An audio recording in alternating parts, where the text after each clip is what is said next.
Over the years, I've commented on a wide variety of topics, and I at least attempt to go at it from a perspective of trying to be honest and forthcoming in my in things in that regard, and how I come at certain topics, how I come at most topics. Right, I always like to do that.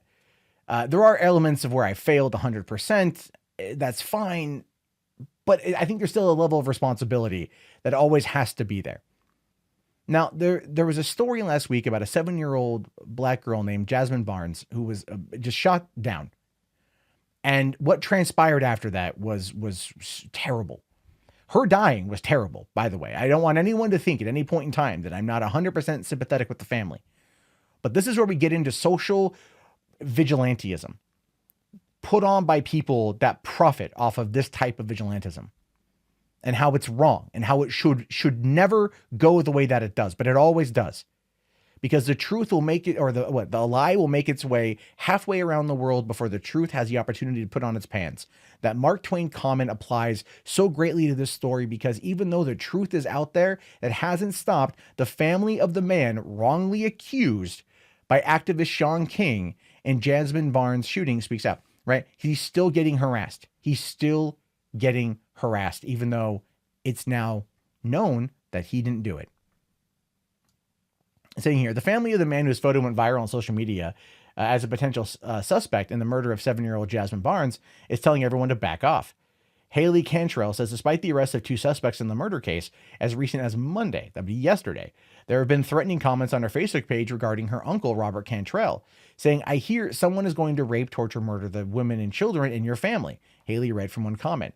Photos of her uncle were widely circulated last Friday in a now deleted Twitter post. Activist Shaun King, who has more than 1 million followers, posted Cantrell's mugshot and wrote, "We've had 20 people call or email us and say he's a racist, violent, expletive, and has always been.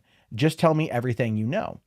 As a white man with blue eyes, he resembles a sketch of Harris County Sheriff's Office released last week. Even his niece was afraid it was him. She's saying, "I'm not going to lie, I teared up."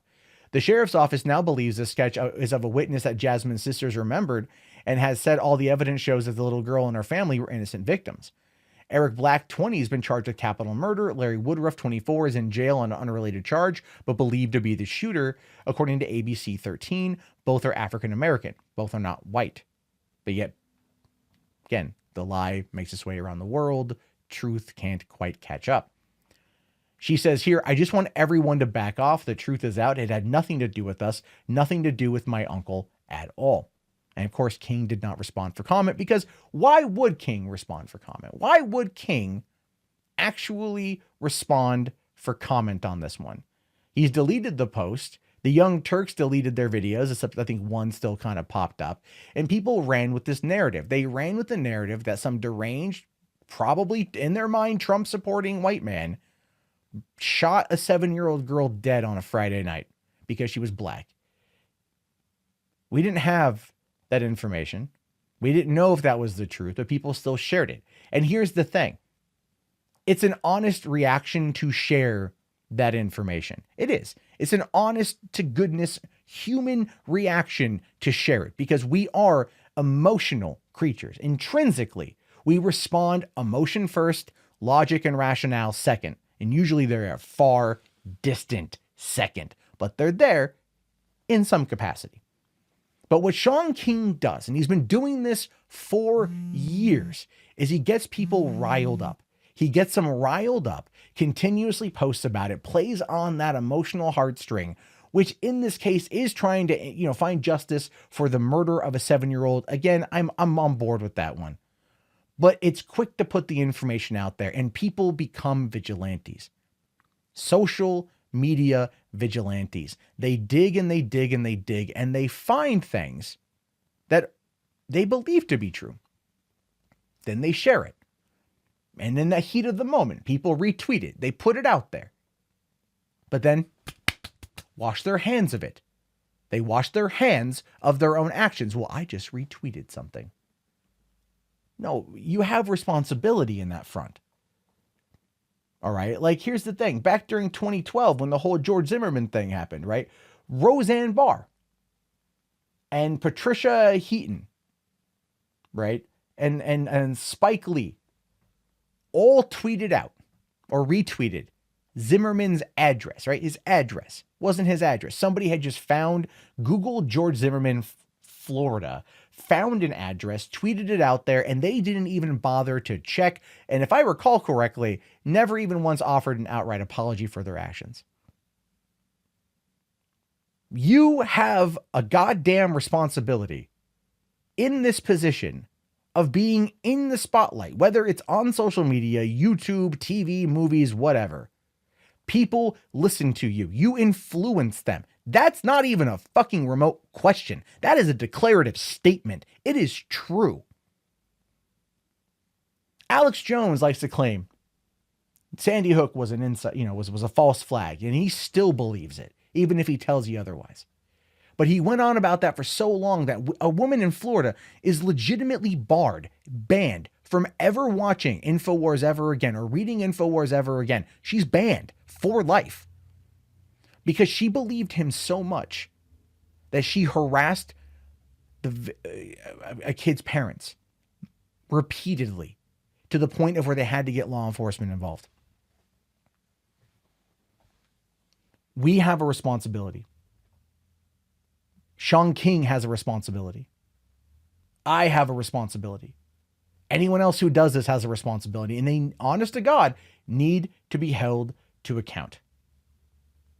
If I fuck up, and I have fucked up, people hold me to account. And believe me, every day I get held to account. And you know what? Every day is a reminder not to fuck up again. It is that simple. It sucks, but it's that simple.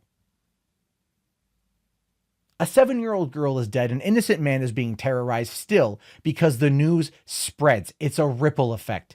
And people become influenced by it the further out it gets because they don't trace it back to its source. They don't confirm its validity. All they do is they respond with emotion, which is a human reaction.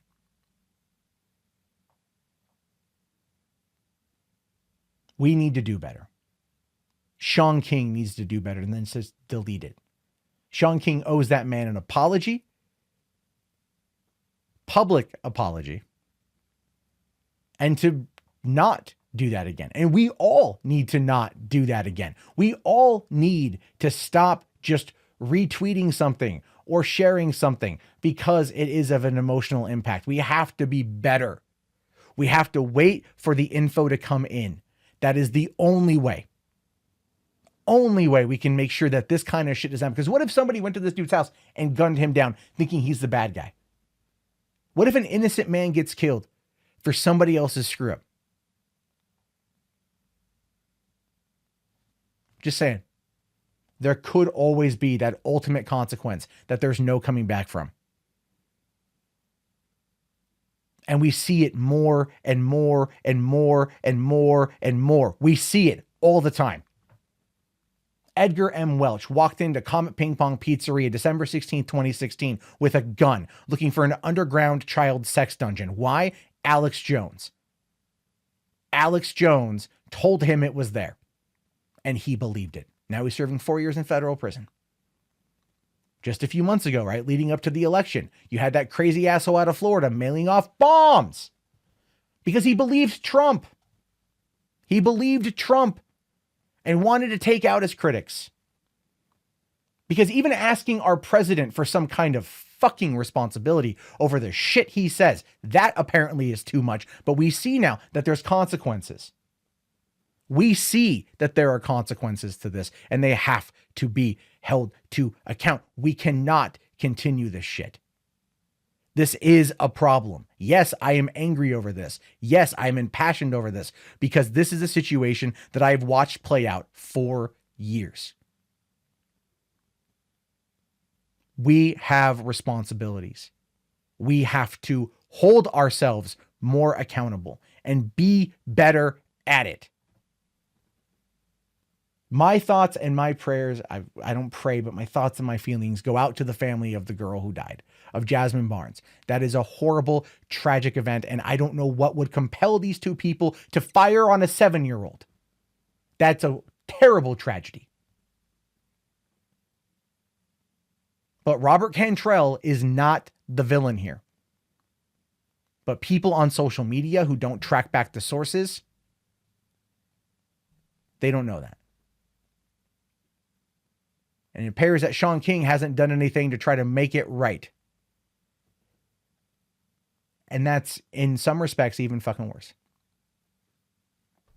Anyway, this will be a very contested comment section. I look forward to your thoughts and your opinions. I appreciate your time. Please be sure to hold me to account when I screw up. I do pay attention, and I don't make those mistakes again. So, thank you. Have a good day. Peace out.